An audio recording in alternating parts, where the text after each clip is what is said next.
तर बाळांनो हे जे 6 रेशो आहेत ते खूप इझी असतात पाठ करण्यासाठी. ते रेशो आपण कसे पाठ करायचे, पण ते पाठ करायची गरज तर बिलकुल नाही ते म्हणत राहतो. मग आता कसं करायचं, तर बाळांनो ट्रिक असते.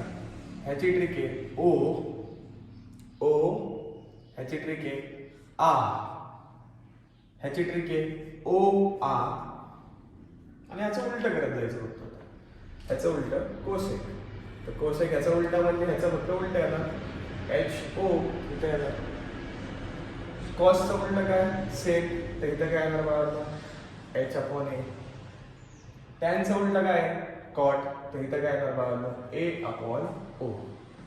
आता हे तुम्हाला कळत नसेल की बाबा ओ काय आहे, एच काय आहे, ए काय आहे, एच काय आहे, तर मी सांगून देतो तुम्हाला की ओ म्हणजे अपोजिट साइड, ओ म्हणजे अपोजिट साइड, एच म्हणजे हायपोटेनियस, एच म्हणजे हायपोटेनियस साइड, आणि ए म्हणजे ऍडजेसंट साइड. म्हणजे हा राईट अँगल ट्रायंगल,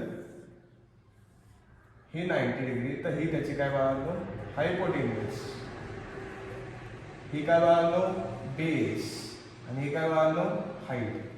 पण आता एक गोष्ट लक्षात घेऊ आपण, बेस आणि हाईटचा विचार न करता आपण आता ह्या अँगलला जर थिटा कन्सिडर केलं तर थिटाच्या समोरची बाजू काय असते, अपोजिट साइड असते. काय असते, अपोजिट साइड. आणि थिटाच्या शेजारची बाजू म्हणजे ऍडजसेंट साइड.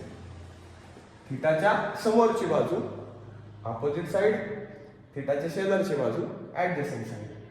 सो खूप इझी आहे, एक ट्रिक आहे मस्तपैकी आपण जरा विचारात घेऊया. ओ आ ओ आ, आओ हा हो, ओ आ ओ आ, आओ हा हो, ओ आ ओ आ ओ हा हो.